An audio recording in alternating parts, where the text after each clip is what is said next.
Hi, and welcome. You're listening to the X22 Report. My name is Dave, and this is episode 783B, and today's date is October 5th, 2015, and the title of this episode is U.S. Now Sending More Defensive Weapons to Ukraine. Now, before I get started here, I just want to make an announcement. Tomorrow, Tuesday, I'll be uploading an interview with Willem Middelkoop. He is the author of The Big Reset. If you are on the X22Report.com email alert system, you will get an email. If you've signed up to the YouTube channel X22 Report Spotlight, you should get an email from YouTube. If not, just go to YouTube and type in X22 Report Spotlight. It will bring you right to the video. Or you can come over to the X22Report.com site, scroll down a little bit, move over to your right. You will see the video on the right-hand side. Let's get right into the economic collapse geopolitical news. Now, at this point, we understand that this whole thing is starting to fall apart. I mean, we're seeing evidence that things do not make sense. If you go back to my Saturday report, my news brief, I reported that this picture that's on the internet of his family, of one of the victims' families, I should say, it looks like a complete Photoshop job. I mean, I pointed out the shadows were in the wrong place, the flagpole, and if you haven't seen that, just go to my 782 episode and you can listen to that. Now, what's very interesting about this is how they continually say, or they have these shootings in these gun-free zones. We understand the guard that was guarding the community college had no weapon. And what's very interesting about all of this is that the corporate media never reports on those mass shootings where there was someone with a weapon that stopped it. Pearl High School, October 1st, 1997. Luke Woodham fatally stabbed his mother at home. Didn't use a gun, used a knife. Before opening fire at his high school, he killed 2 students and injured 7. The attack was stopped when Assistant Principal Joel Myrick retrieved his .45 caliber handgun from his truck and confronted Woodham, detaining him until authorities could arrive. If he had that weapon inside the building on him, guess what? None of these people would have been hurt or killed. He had to run outside, but he stopped it from going further. Parker Middle School, October 24th, 1998. A 14-year-old student showed up to his middle school dance carrying a .25 caliber pistol. He opened fire inside the dance, killing 1 teacher and wounded another, as well as 2 students. The rampage ended when James Strand, owner of the banquet hall, where the dance was happening, grabbed his personal shotgun and confronted the 14-year-old child. And Strand held the teen at gunpoint for 11 minutes until basically authorities arrived. New Life Church, December 9th, 2007. 2 parishioners were killed and 3 wounded when a gunman toting a Bushmaster AR-15 opened fire at New Hope Church. Hearing the rifle fire, Jean Assam grabbed her personal concealed carry firearm and confronted the gunman from a distance of 20 yards. Stopped more killings. New York Mills AT&T store, May 27th, 2010. A 79-year-old man entered an AT&T store in New York Mills, New York, carrying a .357 Magnum revolver in his hand and a list of employees he planned to kill in his pocket. Hearing the handgun go off, Donald J. Moore drew his own personal weapon and killed the gunman before he was able to complete his plan. And the list goes on and on. But if you notice, they don't make a big deal in the corporate media about this because they don't want you to know that guns will stop this from happening. Do you really think if they push this gun law and remove the guns from the everyday law-abiding citizens that all of this is just going to stop? People are not going to commit crimes. People are not going to kill people. No. Criminals know how to get this stuff on the black market. Go back to Prohibition times. Yes, the everyday person did not have liquor, but who did? The wealthy, the elite, politicians, and the criminals.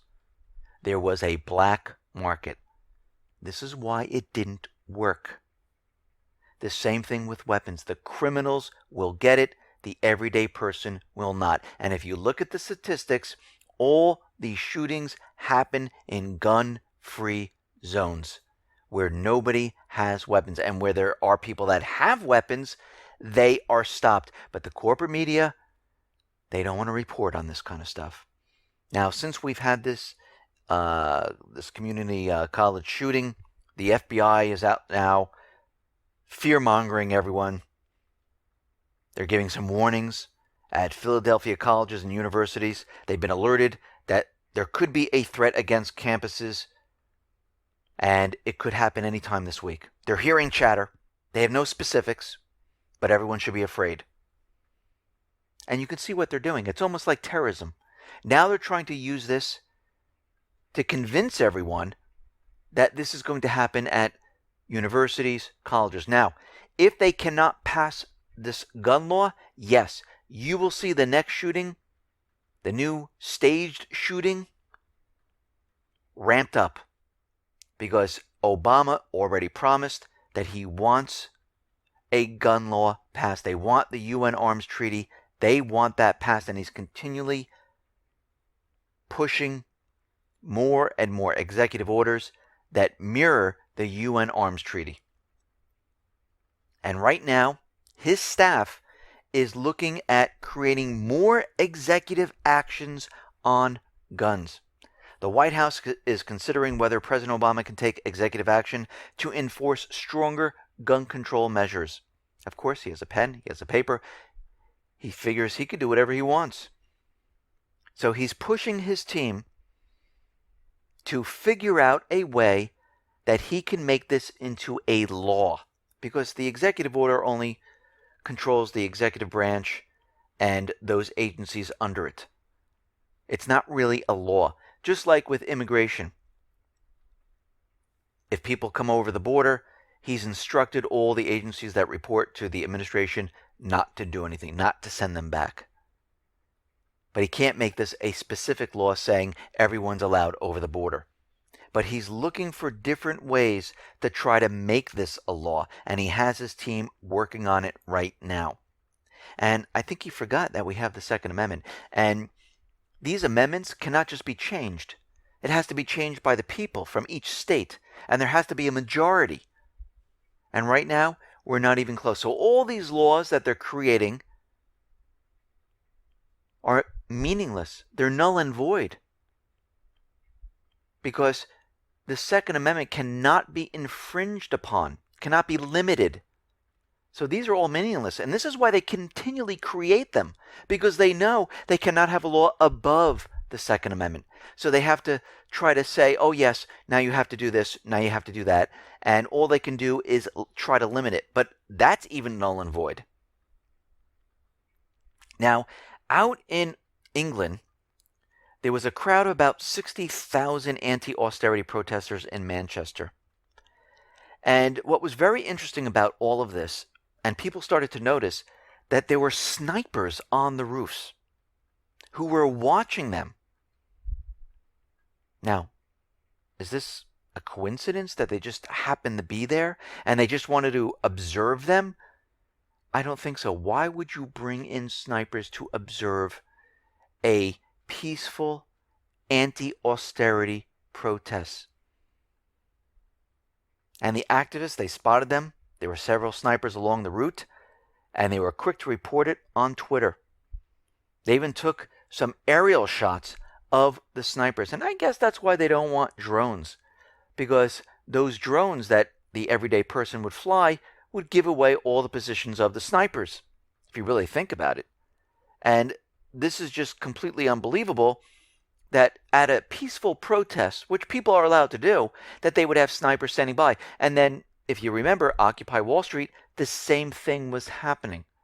Because they realize as time goes on, and as more and more and these crowds build, and people get more and more disgusted with their government, they're going to have to start taking these people out. And who are these people? It's us. Now, the United States is answering the complaints about the bombing of a hospital in Afghanistan.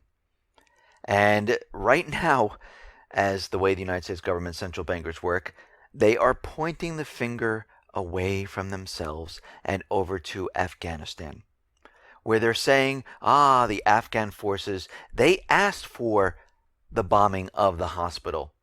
So you're telling me the United States government central bankers who are in Afghanistan don't look, don't observe, don't have satellite information, they have no intel in this region that they can tell that it was or was not a hospital, that if there were terrorists or no terrorists inside. They couldn't tell any of this. They just listened to the Afghan forces and just bombed because they told us so. Mommy, he told me to do this. That's what it sounds like to me. And I notice as time goes on and as I get older, more and more people cannot take responsibility. They always like to blame others for their problems, and I see this with the government. They love to point fingers. And as this economy comes down, you're going to see them pointing all over the place, blaming other countries and other groups. Now, out in Ukraine, we see that Kiev is saying that they're going to be withdrawing their arms, their 100 millimeter weapons, and they're going to do this in different phases. And it looks like they're dragging this out, and they're not really withdrawing that far. They're going to bring it back about 9 miles, but it's going to take 41 days to do so. And you have to remember what Poroshenko says, just because we're removing the weapons doesn't mean we're going to be removing the troops. We see 16,000 Ukrainian soldiers have defected from the zone of military operations into the Donbass region.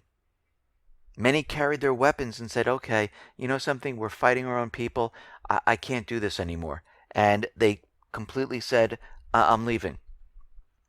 But we still have the U.S.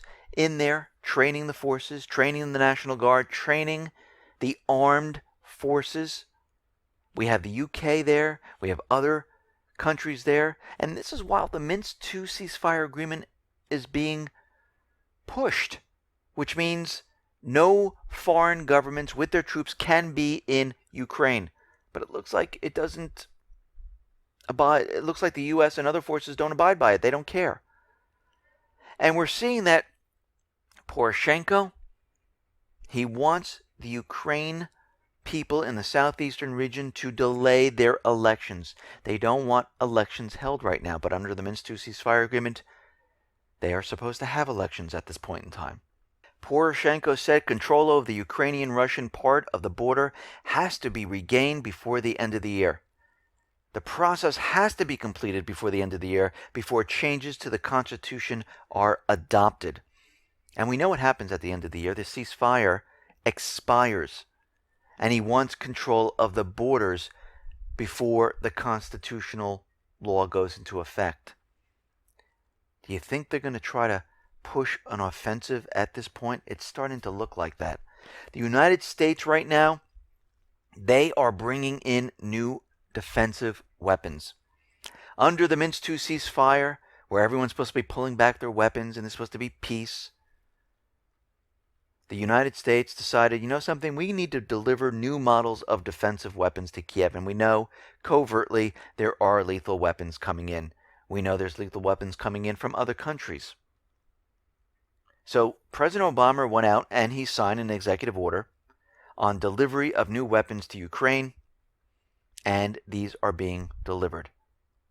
Basically, it's going to be defensive armament, long-range counter-battery radar complexes, which will allow Ukraine to increase the defense capabilities of the army.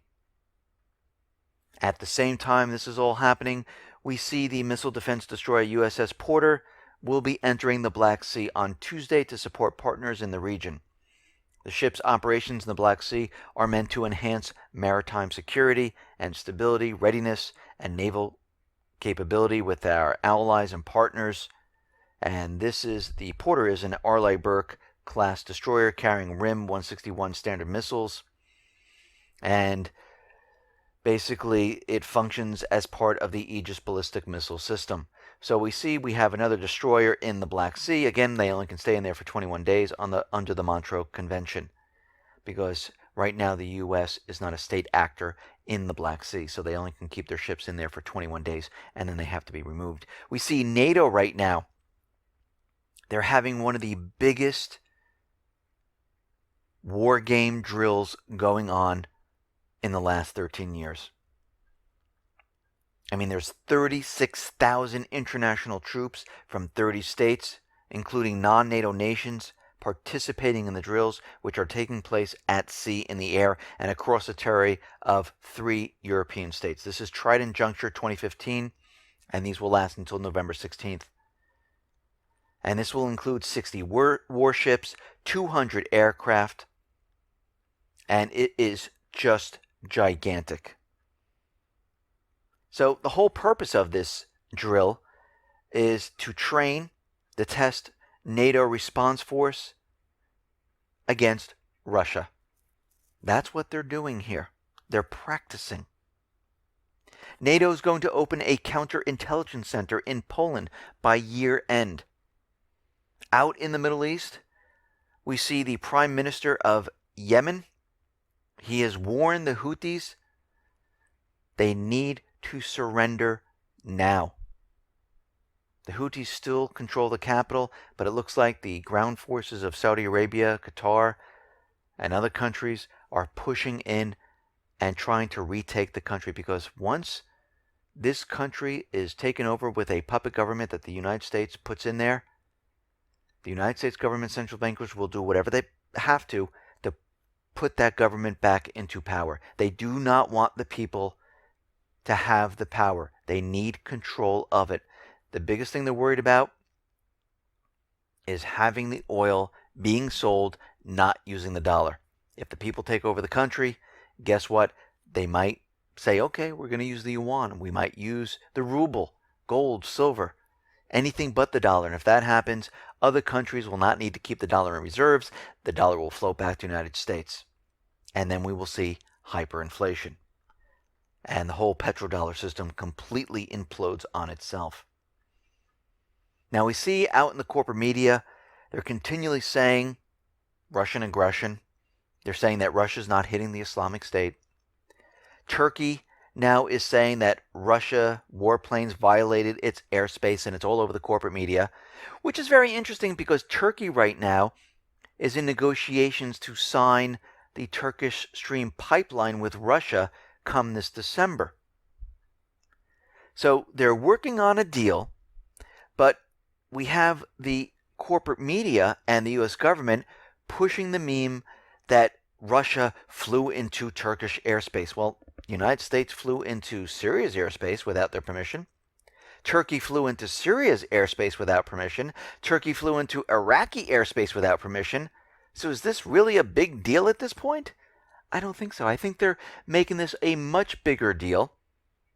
And Russia didn't do anything there. It flew over, if what they say is true. Most likely it isn't, but let's go with their story. It flew over and flew back into Syria. Let's see, what did the United States do? Oh, it flew into Syria without the government's permission and bombed inside their country. Turkey did the same. Turkey did the same in Iraq.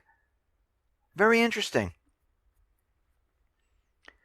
We see right now that the anti-Assad conspiracy has Western fingerprints all over the Syrian civil war. Now, we knew this, but here are some of the documents that they've come up with that shows that, yes, the government backed this for a long time. The Syrian opposition just didn't appear out of nowhere. Back in 2006 and 2010, Washington spent $12 million on supporting the protest movement in Syria and organizing the demonstration against the Assad government, just like in Ukraine. WikiLeaks released 7,000 secret diplomatic cables that document the funding. The cables revealed that up to $6.3 million was funneled to the Movement for Justice and Development. This was a Syrian dissident organization based in London. The remaining $6 million were spent by the U.S. in order to support rebels and activists and educate journalists in ways of manipulating the news about the Syrian crisis in a manner that would benefit the rebels. In 2011, spokesperson for the U.S. State Department, Mark Toner, confirmed that the WikiLeaks documents were authentic. And if we go back in time, remember when the U.S. government saying, oh, we're not supporting the rebels. This is a grassroots movement. We have nothing to do with it. Oh, you mean just like in Ukraine, Libya, Lebanon, Yemen, and all the other places where they continually push and pay people to overthrow the government. They've been doing this for a very long time. This is U.S. policy. Now, Moscow is saying that they are ready to make contact with the Free Syrian Army. And Lavrov is saying they have a problem, though. They can't find the Free Syrian Army. It's like a phantom. They keep telling us about the Free Syrian Army, but where is it? It remains a phantom group. Nothing is known about it at all, Lavrov says. Now, we know what happened here. There's just a little group of Free Syrian Army spokespeople.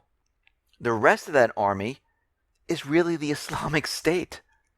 This is why the U.S. government is making such a big deal about Russia coming in and bombing the Islamic State, because that's their proxy army right now. If they destroy it and push them away, there's nothing left in this country. And they know this. This is why the United States is saying to Europe right now, we don't want you included and you're not invited to the Syrian peace talks. They only want Russia. Think about the players right here. Russia, Iran, Saudi Arabia, Turkey. Very interesting. I'm surprised they didn't include Israel. They're staying in the background, but they have a major hand in all of this. But they don't want Europe. Well, we know Turkey was involved. We know Saudi Arabia created this whole thing, but many of the European countries just went along with it. And I think they want to keep them out of the talks because they don't want them to realize what's really going on here. That the U.S. was completely behind all of this. Some of them do know, but I think a majority of them are just looking the other way, and they don't want them included in the talks whatsoever.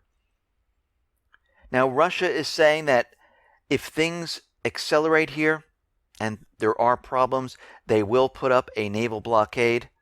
They will put up a no-fly zone, but they don't deem that it's necessary right now. There's no need for it. They've been pushing back the Islamic State. They realize that a lot of the Islamic State soldiers are running. They're relocating back into Iraq. And they are continually hitting strategic locations. The United States right now sitting on the sidelines. And we're going to have to wait to see what the United States does at this point, because they're not just going to let this happen. Because otherwise, if they do, there is no other force. And when you push the United States government central bankers back into a corner, they create a false flag event to pretty much change the topic, a distraction into something else. And this is what we have to look for at this point in time. And this is why everyone needs to be prepared. This is why everyone needs to get food, water, supplies, like medical, drugs, toiletries, have cash on hand, have gold and silver, have a weapon to protect your family. You can go to the big warehouse stores like Costco, BJ's, Sam's, doesn't make a difference, supermarket, Amazon, whatever you want to go to. Just keep preparing for what is coming. If you haven't started, you can go to lifereliance.com. You can get bug out bags, seeds, water filtration systems, food, whatever you need, it's delivered. You can customize what you need. So whatever you're doing, keep doing it. This whole thing is starting to accelerate, and we need to be prepared. Listen, everyone, thanks a lot for listening. Be well, be safe, and especially be prepared. Thanks a lot.